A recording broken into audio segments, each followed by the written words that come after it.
Γεια σου Τάκη. Γεια χαρά. Το μόνο που θέλω να σου πω εγώ είναι ότι ο Ολυμπιακός όταν βγαίνει στο εξωτερικό είναι με 3 με 7 γκολ. Ευρωξεφτύλα δηλαδή. Δεν έχει τίποτα σοβαρό να δείξει ο Ολυμπιακός στην Ευρώπη.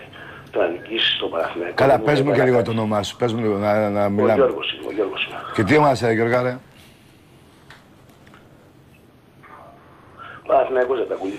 Μάλιστα. Εσύ δηλαδή όταν έφαγες τα 6 από τη Δυναμό Στεάβα, πού τα έχεις φάει, μωρέ, εσύ τα ξέρεις. Έχουμε παρελθόν καλό εμείς, Ζετάκη. Έχουμε καλό παρελθόν εμείς. Εμείς δεν βγαίνουμε τώρα. Ναι. Για πες μου, το παρελθόν είναι το 0 μες στον Άγιαξ και 3-0 στο Άκα. Γιώργο, με μένα μιλάς. Γιώργο, θα μιλήσεις με μένα. 0-1 στον Άγιαξ. Θυμάσαι. Ναι. Και 3-0 έχασες εδώ μέσα. Ναι, το θυμάμαι. Πες μου την παιχτικότητα. Τι, παιχτικότητα. Πες μου την παιχτικότητα του Ολυμπιακού σήμερα ή των άλλων τις άλλες φορές που παίζει με τον Παναθηναϊκό. Σύγκρινε το. Ναι, τι να πω, για πες μου, τα παίζω εγώ με σένα δηλαδή. Άσε με μένα. Άσε να σ' αφήνω. Εσύ δηλαδή σήμερα ήσουν Ρόζεμπορκ. Βέβαια, πάντα. Άντε γεια! Άντε γεια, ρε. Κάτσε γιατί έπεσε και η καρέκλα. Μάλιστα. Ακούσαμε και αυτό, μαγκές. Ο φίλος του Παναθηναϊκού, ο Γιώργαρος, ήταν Ρόζεμπορκ σήμερα. Μάλιστα. Χάρηκες. Εγώ να δεις πόσο χάρηκα όταν σε πήδηξα. Και όταν λέω σε πήδηξα, μην πάει το μυαλό στο πονηρό. Έτσι. Μην το πας έτσι. Έτσι με 2 γκολάκια. Μην πάει το μυαλό στο πονηρό. Μην έχεις αυτό μέσα σου. Εντάξει, φιλαράκο. Ο Ολυμπιακός είναι αυτός που σε γαζώνει συνεχώς. Και πήγαινε εσύ και γίνε σήμερα Ρόζεμπορκ. Αλλά δεν έχεις κανένα στο διπλάνο διαμέρισμα που να είναι από Νορβηγία, να του κάνεις πλακίτσα, έτσι δεν είναι. Έγινες Ρόζεμπορκ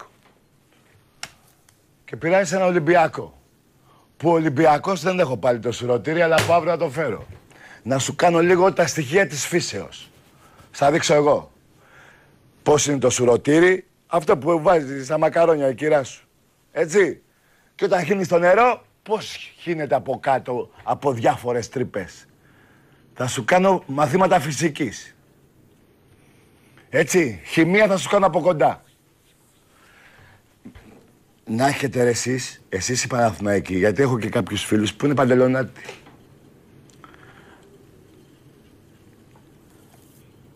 Να έχετε τα κότσια, δεν ξέρω αν μπορείτε να βρείτε αντρισμό,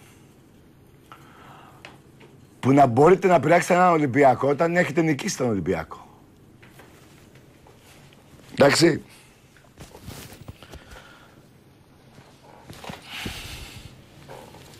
Καλησπέρα. Έλα, ρε Τάκη. Έλα. Σας τον άνοιξαν 3 πόρτες σήμερα. Ορίστε. Σας τον άνοιξαν 3 πόρτες σήμερα. Τις πόρτες την ανοίγω εγώ συνέχεια. Άντε, γεια! Γιατί το λέτε ρε εσύ, ρε. Γιατί ρε κοθόνια. Περιμένετε ο Ολυμπιακός να χάσει από μια ομάδα για να χαρείτε. Γιατί δεν έχετε τσίπα και φιλότιμο επάνω σας, ρε. Ρε, αντρισμό δεν έχετε. Αλλά άντε, ας τον αντρισμό, γιατί αντρισμό είναι πολύ εκεί στη Συγκρού. Ρε, είναι κανείς από εσάς αρσενικός? Είναι κανείς, μωρέ? Που να μπορείτε να νικήσετε το θρύλο και να μην μπορείτε? Και να γίνετε Μόντε, Χέρεφεν και ό,τι άλλο διάλογο υπάρχει? Για να την πείτε τι στον Τάκη ή σε κάποιον άλλο Τάκη? Μα δεν μπορείτε. Αφού οποιοσδήποτε Ολυμπιακός σας έχει κάνει από πίσω και από μπρος. Δηλαδή εντός και εκτός έδρας. Πάλι πονηρό να μην το πάρετε. Γιατί? Γιατί δεν έχετε λίγο έτσι να έχετε... Αρσενική ρε να είστε ρε. Που όλοι ένα γάβρο μπαμπά έχετε. Σας πόνεσε? Σας πόνεσε? Η αλήθεια είναι. Λοιπόν, να σου πω 3 πράγματα για μένα. Δεν έγινε τίποτε σήμερα, εντάξει, μην τρελαινόμαστε. Έγινε μια γκέλνα, τι να κάνουμε, δηλαδή. Προχωράμε. Ρε. Όχι, φίλε, η ομάδα, η δικιά μας σήμερα δεν έπαιξε μπάλα καθόλου. Λοιπόν, να σου πω κάτι. Θέλω να σταματήσουν λίγο οι μαλακίες με το... Λέγε.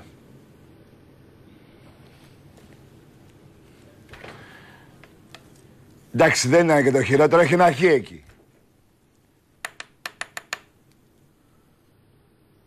Έτσι ο φίλαθος δεν τα είδαμε. Εμείς οι Ολυμπιακοί δεν θα πέσουμε σαν σκατά που ζουν οι Βάζελοι. Μπράβο. Τώρα μιλώ σωστά.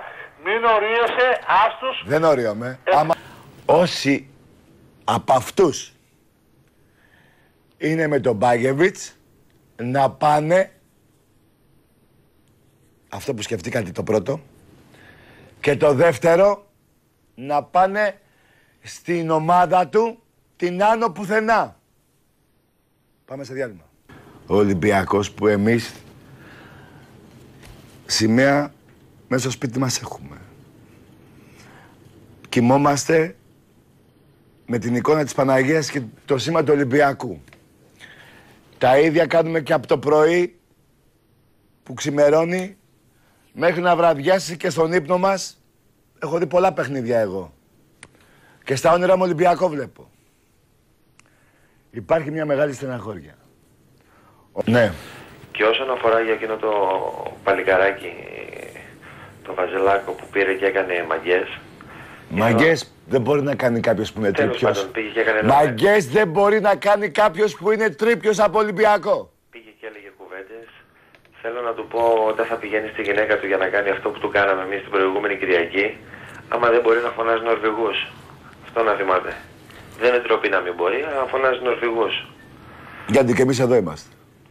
Εμάς ξέρει ότι είμαστε εδώ. Ενώ εσείς τα βαζελάκια που δεν ήθελα να ασχοληθώ μαζί σας και ούτε θα ασχοληθώ αύριο, ούτε την Πέμπτη.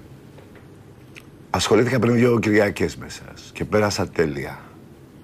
Πανέμορφα. Σας ξέσκισα το λόκο. Γιατί δεν υπάρχει αυτό που έχετε αγαπήσει. Γιατί ο Ολυμπιακός το έχει ξεσκίσει αυτό που έχετε αγαπήσει. Και δεν μπορεί να το αγαπήσετε γιατί είναι ξεσκισμένο. Καταλάβατε βαζελάκια. Και αύριο που θα φάτε 5, που εγώ εύχομαι να φάτε και 3 και 4, που εύχομαι λέω, δηλαδή δεν με νοιάζει κιόλας πόσα θα φάτε.